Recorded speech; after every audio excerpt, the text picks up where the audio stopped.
Nunca se conocieron del todo sus motivaciones, pero Jean Weber, la estranguladora de París, pasó a la historia por ser una asesina en serie de niños.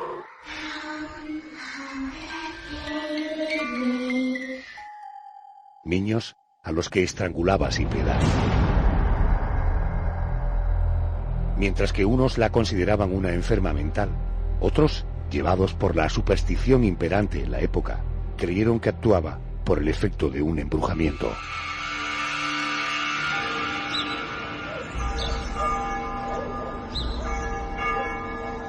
Jean nació el 7 de octubre de 1874 en una localidad del norte de Francia. Tras viajar a París en busca de trabajo, contrajo matrimonio y tuvo 3 hijos. 2 de ellos fallecieron de manera misteriosa, con unas marcas rojas en el cuello que el médico confundió con algún nuevo tipo de bronquitis. Compadecidos, sus vecinos le dieron trabajo como cuidadora de niños. Las muertes se fueron sucediendo, y siempre de la misma manera. Los pequeños aparecían con el cuello marcado de color escarlata. La justicia se equivocó al creer el testimonio de un elocuente doctor, Léon Toynot, que actuó como defensor en el juicio contra Jean. Aseguraba que todo era debido a la casualidad y a una persistente plaga de enfermedades del pulmón. Aquella teoría se desmontó en 1907.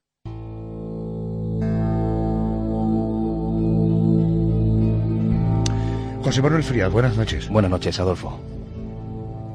Oye, más allá de que los asesinos en serie más famosos hayan podido ser hombres y de que hoy nuestra protagonista sea mujer, hay un hecho que convierte este caso, en mi opinión, en una historia singular. Me refiero al método con el que la asesina, Jean Weber, mataba a sus víctimas, además de que eran niños y además del final que tuvo. Hoy vamos a hablar de una estranguladora, ¿verdad? Efectivamente, en realidad no es algo tan raro, tan atípico, aunque suele ser frecuente que hoy día los asesinatos se cometan por medio de armas de distinto tipo, desde pistolas o revólveres hasta navajas o cuchillos. Existe una tendencia en el ser humano que lo impulsa a atacar usando sus propias manos. Digamos que es una especie de instinto primario, de instinto ancestral. Cualquier psicólogo podría hablarnos en profundidad sobre esa sensación de dominio que siente el agresor al apretar el cuello de una víctima indefensa hasta que ésta queda inerte porque ha llegado a la asfixia total. El asesino siente poder, se siente superior. Es él quien decide el final de su víctima mientras la ve agonizar, mientras ve cómo su rostro se va volviendo azulado, cómo los ojos van mostrando microhemorragias por el estallido de los vasos sanguíneos. Oye, José Manuel, ¿se sabe ya si la muerte, cuando es por estrangulamiento, es una muerte rápida cuando uno se enfrenta a este tipo de experiencias? Bueno, sí, supongo que aunque, sobre todo agónica, ¿no? Supongo que aunque solo sea por el hecho de que sabes que vas a morir, esa agonía está presente, con lo cual tampoco se puede determinar el hecho de si es más rápido o menos, ¿no? Depende de las características de cada persona. Eso sí, los expertos aseguran que las víctimas suelen perder el conocimiento a los pocos segundos. Otra cosa es el momento de la muerte. El tiempo que transcurre entre el inicio del estrangulamiento y la muerte propiamente dicha puede variar dependiendo de diferentes factores. Ya lo decía antes, si la persona, por ejemplo, es de carácter tranquilo o incluso si es un niño, suele durar un poquito más, lo cual evidentemente no es ningún alivio. Los inquietos sí suelen morir antes, quizá porque consumen más rápidamente el oxígeno en los momentos justamente previos a la agresión. Además, no todos mueren por la falta de oxígeno que se produce en el cerebro. Algunos fallecen, por ejemplo, de un paro cardíaco al producirse una enorme presión sobre el nervio vago. Digamos que los órganos internos se van colapsando según van pasando los segundos. En todo caso, el tiempo general estimado para una muerte por estrangulamiento, un tiempo medio, es de unos 5 minutos.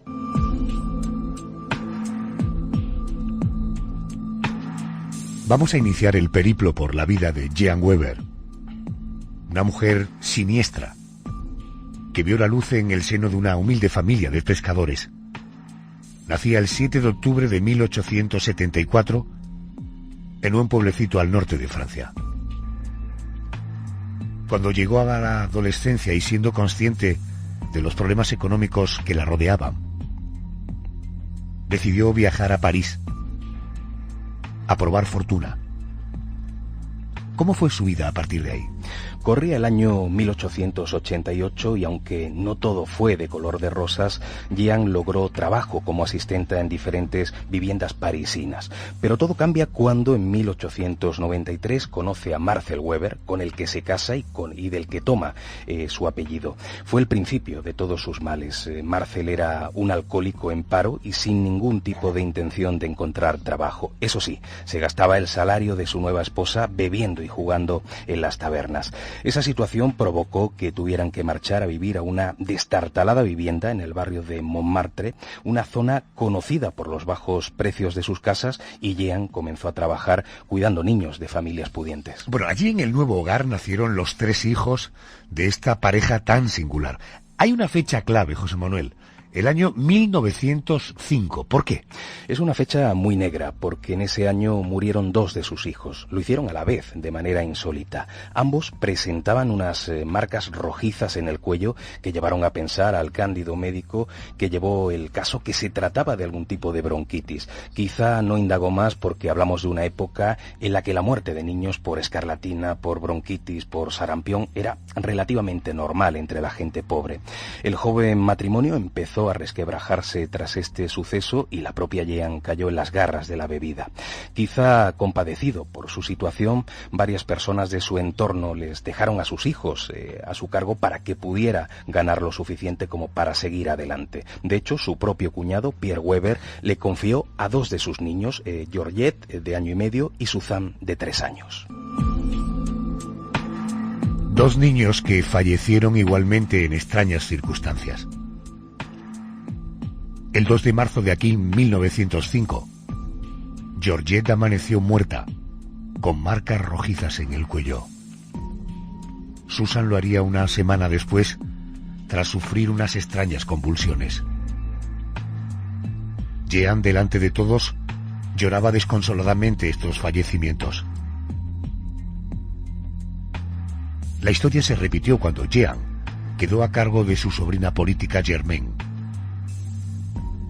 Cada vez que se quedaba con su tía, comenzaba a sufrir convulsiones y aparecían marcas en el cuello, una constante en el entorno de la mujer.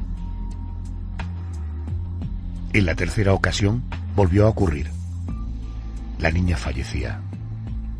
Los moratones en el cuello pasaron desapercibidos una vez más para médicos y doctores. Insólitamente su cuñado le dejó al cuidado de su otro hijo, Marcel, quien también murió al poco tiempo. José Manuel, estas muertes de estos críos en periodos de tiempo, en fin, muy continuos, y además siempre en los alrededores de Jean, supongo que haría que saltaran las alarmas en París, ¿no? Efectivamente, eso era algo inevitable. Estaban falleciendo demasiados niños y la vinculación de Jean con ellos era demasiado evidente. Aún así, al principio nadie la señalaba como culpable directa, aunque a todos les parecía raro ese incremento de la mortalidad infantil en aquel barrio concreto. Pero todo cambió para Jean Weber el 5 de abril, cuando su cuñada tuvo que salir de compras y le dejó a cargo por poco tiempo de su hijo Maurice, de 10 meses de edad. Al regresar, la madre pilló a Jean con las manos en la masa, o más bien en el cuello del niño, y con la mirada completamente enloquecida. La malvada mujer estaba estrangulando a Maurice, que se debatía ya entre la vida y la muerte. La rápida actuación de los médicos le salvó la vida al pequeño. A la vez, la asesina de niños había sido desenmascarada.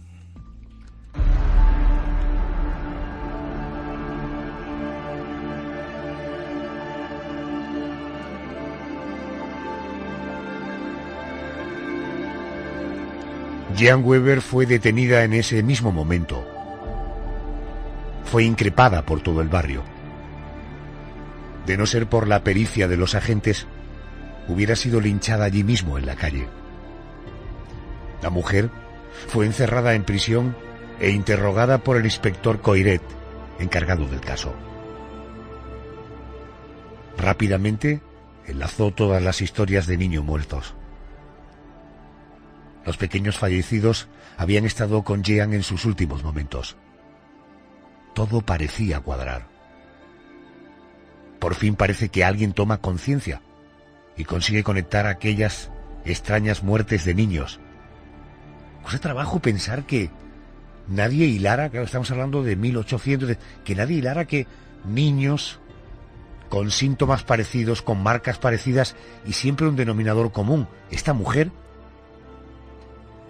Es algo que nos suena rarísimo y además tuvieron que fallecer bastantes niños, tuvo que pasar bastante tiempo hasta que alguien se fijó en esos detalles tan curiosos. Fue precisamente el inspector Coiret el que conecta... Detalles curiosos y contundentes además, Sí, ¿no? y uno detrás de otro, ¿no? Pero por suerte en un momento determinado este inspector Coiret conecta todas aquellas muertes y la mujer fue finalmente acusada de asesinato. El juicio comienza el 29 de enero de 1906, pero ocurrieron cosas insólitas, impensables en cualquier otra situación. Durante la vista se contó con la presencia del doctor Léon Toinot. Este hombre tenía un gran don de gentes, una tremenda capacidad de oratoria, pero eso no era lo malo. Lo realmente increíble fue que aseguró, además con argumentos científicos, que las muertes de los niños a cargo de Jean fueron debidas a causas naturales. Hablaba de la posibilidad de algún tipo de bronquitis, desconocida hasta entonces, que dejaba aquellas marcas en el cuello de las víctimas. El juez no pudo menos que apreciar aquel testimonio, sobre todo viniendo de un científico. Ahora bien, en cuanto al comportamiento extraño de Jean, esa mirada de loca cuando la atraparon con las manos en el cuello de su última víctima, León dijo que, debido a las muertes de sus propios hijos y a las desgracias que parecían seguirla a todas partes, se había vuelto loca o que quizá estaba embrujada. El caso es que el médico dijo literalmente lo siguiente: el comportamiento de la acusada obedece sin duda a un acto de embrujamiento y a las constantes ofensas y vituperaciones a las que ha sido sometida. Recomiendo su ingreso en una institución mental. O sea, me estás diciendo que todas las pruebas del doctor Léon Toinot fueron a favor de la asesina. Todas a favor de la asesina. El médico lo achacaba todo a enfermedades extrañas e incluso a la casualidad. De hecho, León publicó sus conclusiones en una importante revista científica, convirtiendo a Jean en una persona popular, en una especie de víctima de las circunstancias que estaba en boca de todos. El juez no pudo hacer otra cosa que absolverla y dejarla en libertad. Eso sí, sus vecinos ya no se fiaban ni un pelo de ella, no se tragaban las historias rocambolescas de aquel desacertado doctor. Así que Jean no tuvo otra cosa que hacer que marcharse a la campiña francesa, donde encontró trabajo. Bueno, quizá va a parecer que ahora cambiamos de historia. ¿No es así? Presta atención.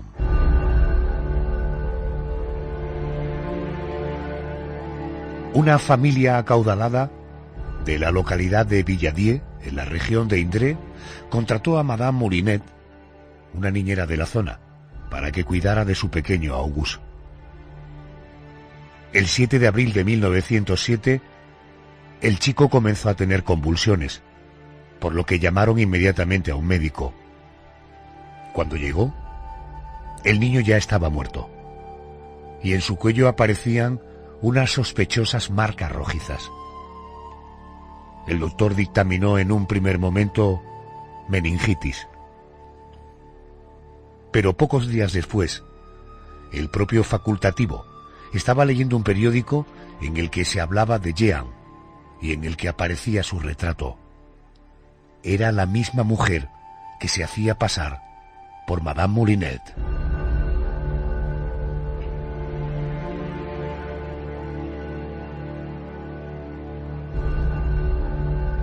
Me imagino que ahora sí, José Manuel, que Jean sería detenida y condenada, ¿no?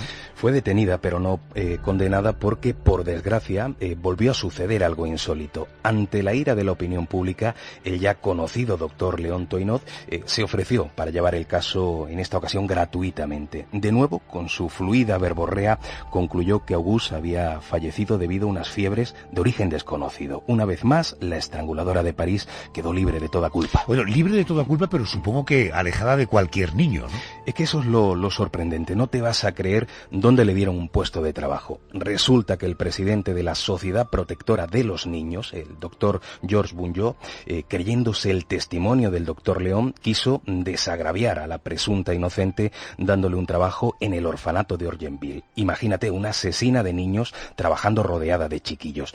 Y como era de esperar, la mujer fue descubierta estrangulando a uno de aquellos niños. El doctor Bunjot, avergonzado, la despidió, eso sí, sin dar a conocer el hecho, intentando escapar un poquito del escarnio público.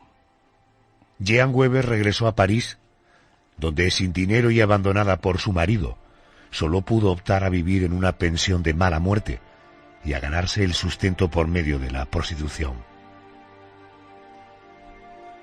Y lo vuelve a hacer. En aquella misma pensión fue pillada infraganti estrangulando a Marcel Poirot, hijo de la patrona. No pudieron hacer nada por el pequeño, que ya había fallecido cuando la separaron de las manos de la asesina. José Manuel, ¿qué dijo? Porque supongo que volvió a intervenir el doctor Toinot. ¿Reconoció su error? Sí, esta vez el doctor Toinot no pudo menos que reconocer que se había tratado de un verdadero asesinato. Eso sí, mantuvo su tesis anterior. Aseguró que Jean había asesinado a Marcel debido al trastorno que la sociedad le había causado. Mantenía que aquel era su primer infanticidio y culpaba de la muerte del niño poco menos que a la sociedad. Quizá debido a ello no fue ajusticiada. Se libró finalmente de la guillotina. Llegados a este punto me surge una duda.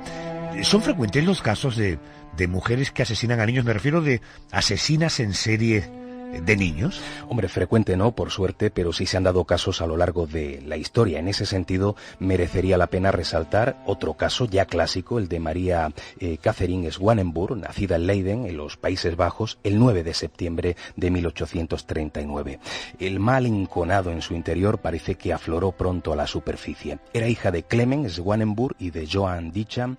Pues bien, ellos mismos, sus propios padres, fueron sus primeras víctimas. Ambos murieron en extrañas circunstancias y a la vez en 1880 y luego se supo que habían sido envenenados, algo que formaría parte del modus operandi de esta mujer. Bueno, estamos hablando no de una estranguladora, como nuestra protagonista, Jean Weber, sino de una envenenadora, ¿no? Sí, efectivamente, el veneno era el arma que usaba María en todos sus crímenes. A esas muertes sospechosas siguieron además las de sus dos hermanas, que fallecieron siendo muy pequeñas. El asunto daba la impresión de haber cambiado cuando, el 13 de mayo de 1868, la mujer contrajo matrimonio con Johannes van der Linden y con él tuvo una descendencia amplia, 5 hijos y 2 hijas. Pero nada había cambiado en realidad. Lo único es que ella no quería matar a sus propios hijos y entonces daba la apariencia de que se había rehabilitado. Además, por otra parte, los asesinatos que ella cometía siempre tenían un motivo económico. Me explico. Ella empezó a trabajar cuidando a niños enfermos. Esos niños tenían un seguro médico, con lo cual si ellos fallecían, ella cobraba parte de la póliza. De ese modo, entre 1880 y 1883 envenenó, que se sepa con seguridad, a 27 niños, aunque las autoridades sospechan que el número podía ascender casi al centenar. Además, los que no murieron tuvieron problemas crónicos de por vida debido precisamente a la ingestión del veneno, arsénico en este caso. Oye, José Manuel, ¿cuándo y cómo se descubren las andanzas de este personaje? Fue en diciembre de 1883 cuando la pillaron infraganti intentando envenenar a toda una familia holandesa. El juicio tuvo lugar el 23 de abril de 1885 y, como es lógico, fue hallada culpable. La condena la llevó a cumplir cadena perpetua en un correccional en el que falleció finalmente en 1915. Es una mujer que el juicio fue en 1885, fallece en 1915. En el siglo XX, más a final de 1900, hay datos de mujeres asesinas en serie de niños. Hubo un caso muy sonado cuya protagonista fue Beverly Gail Allitt, una mujer nacida en Lincoln, Inglaterra, en 1968, que aprovechó su profesión de enfermera y su trabajo como coordinadora en la Universidad de Cuidados Intensivos Neonatales del Hospital Grantham y Kesteven en Lincolnshire, en Reino Unido, para cometer sus crímenes. La mujer ya había acudido tiempo atrás al mismo hospital donde después trabajaría, pero lo hizo como paciente. Ella llegaba con lesiones en las manos, pero eran tan repetitivas que los terapeutas se dieron cuenta de que ella misma se autolesionaba. Quiero decir que además de esta desviación de asesinar, y en este caso a niños, esta mujer sí que parece que presentaba todo un protocolo de problemas mentales. Sí, los tenía. Existe un síndrome que provoca que el paciente se autolesione para llamar la atención de los demás. Normalmente es por medio de cortes en las muñecas, casi nunca profundos, porque el enfermo en realidad no busca el suicidio. Aunque Beverly no se cortaba, sí se provocaba daños que no pasaban desapercibidos a los médicos. El caso es que terminó sus estudios y fue a parar como enfermera al pabellón 4 del hospital, que conocía a la perfección. Y la verdad es que fue una chica a priori muy apreciada por sus compañeros y por los padres de los pacientes. Daba un poquito la impresión de ser alegre y de estar muy comprometida además en su trabajo. Por lo que he ido leyendo esta semana en la documentación, el hecho de que aumentara las estadísticas de muerte en ese pabellón, supongo que sería la primera alerta, la primera alarma de que algo y alguien estaba, en fin, haciendo algo que no era normal. Claro, todos esos detalles se convirtieron en el motivo de una sospecha pública. En el año 1991, las autoridades del hospital se percataron de que en ese pabellón concreto, el pabellón número 4, la tasa de niños fallecidos no era normal. Aún así, como no tenían motivos para sospechar de nadie, lo dejaron pasar. No sabían que Beverly había asesinado ya a 3 niños con inyecciones de potasio. Como la muerte se produjo por fallo cardíaco, nadie pensó que podría existir detrás una mano negra. Además, cuando moría un niño, ella se mostraba totalmente destrozada delante de los padres, como si sufriera casi tanto como ellos. Pero al final se descubrió su participación en los hechos cuando fallecieron 4 niños más, uno de ellos de apenas 15 meses. ¿Qué tal fue el juicio en este caso? Hombre, fue complicado condenarla porque ella se declaró inocente en todo momento, pero los especialistas que participaron en el proceso siempre aseguraban que las víctimas habían fallecido por la administración de sustancias letales. Además, se pudo demostrar tiempo después que Beverly era la única enfermera que estaba cerca de las víctimas en el momento de producirse esas muertes, esos fallecimientos. Finalmente, en el año 1993, ya sí fue declarada culpable de la muerte de 4 niños, aquellas que se pudieron demostrar, y la sentenciaron a 13 cadenas perpetuas. Incluso se llegó a realizar una película titulada El Ángel de la Muerte, basada en la vida de esta asesina de niños que hoy día sigue viva en el hospital de seguridad en el que cumple condena. Se habla de un síndrome cuando estamos frente a un cuadro como este, ¿no? Sí, se habla del síndrome de Munchausen, un trastorno que provoca que una persona que cuida de otra, como un enfermero o una enfermera con su paciente, o incluso un padre o una madre con su hijo, cause deliberadamente lesiones a la persona a la que cuida, pero nunca quedó claro del todo. Esta noche hemos desenterrado el expediente de Jean Weber, asesina en serie de niños que fue juzgada y condenada a permanecer en el sanatorio mental de Mareville, en Nueva Caledonia. En su habitación, en 1909, ocurrió otro hecho insólito. La asesina de niños, la estranguladora de París, se estranguló a sí misma, muriendo mientras echaba espuma por la boca. Eso es lo que dice su expediente. Pero ¿esto es posible? Hablemos con el doctor Miguel Ángel Pertierra, es un prestigioso médico malagueño, especialista en otorrinolaringología y autor del libro La última puerta, de la editorial Oberón, para resolver esta y otras dudas. Doctor, buenas noches y bienvenido a la COPE. Pues buenas noches y muchas gracias por la invitación. Todo un placer de estar con vosotros aquí y con vuestros oyentes. En primer lugar, ¿cómo se produce la muerte por estrangulamiento? Es decir, ¿qué es lo que pasa en el cuerpo de la víctima? Bueno, lo primero es la oclusión, que nosotros llamamos el cierre de la vía aérea. Pensemos que donde uno respira es como una especie de tubería.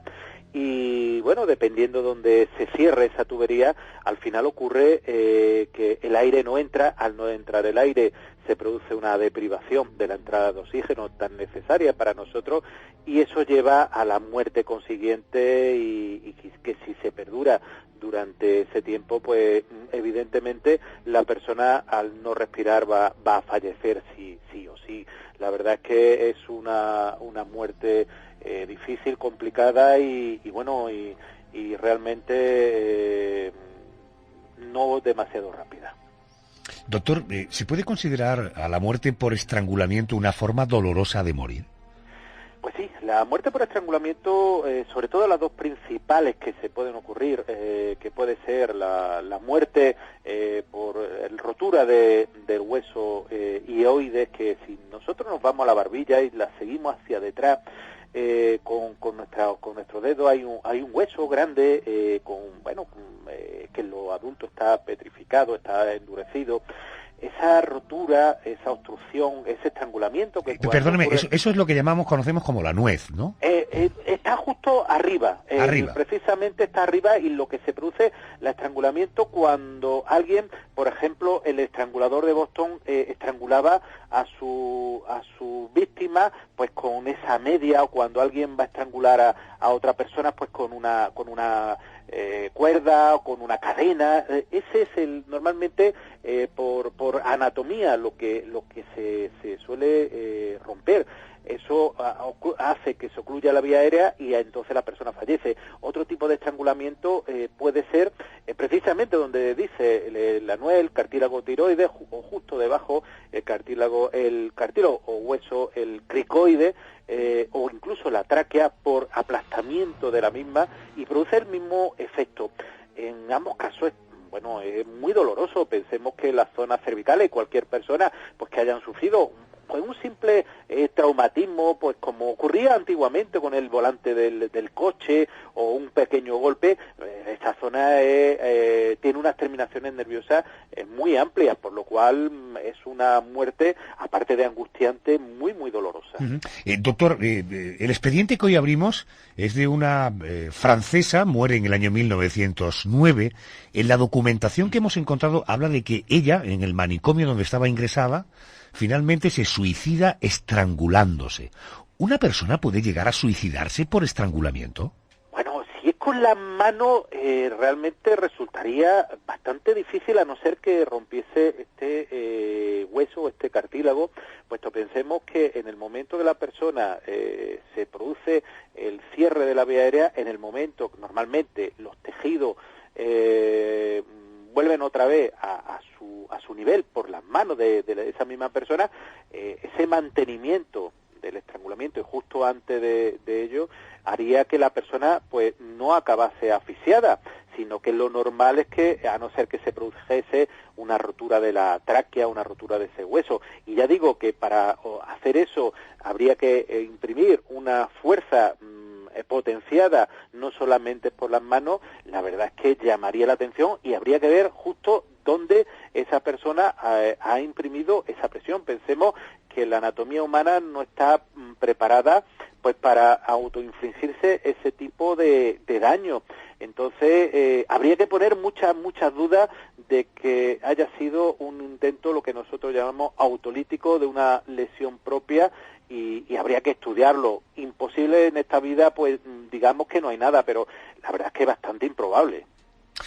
Miguel Ángel Pertierra, doctor, gracias por atenderme, gracias y buenas noches. Muchísimas gracias a vosotros, muy buenas noches, un saludo. José Manuel Frías, nos encontramos la semana que viene. Gracias, buenas noches. Dicen los especialistas que suicidarse por estrangulamiento es casi imposible, ya que la persona queda inconsciente y las manos aflojan la tensión. Pero Jean Weber, la estranguladora de París, tenía demasiada experiencia en hacerlo, en acabar con la vida de niños inocentes. La última vez que actuó, asumió a la vez el papel de víctima y de verdugo, muriendo de ese modo entre las paredes de un manicomio.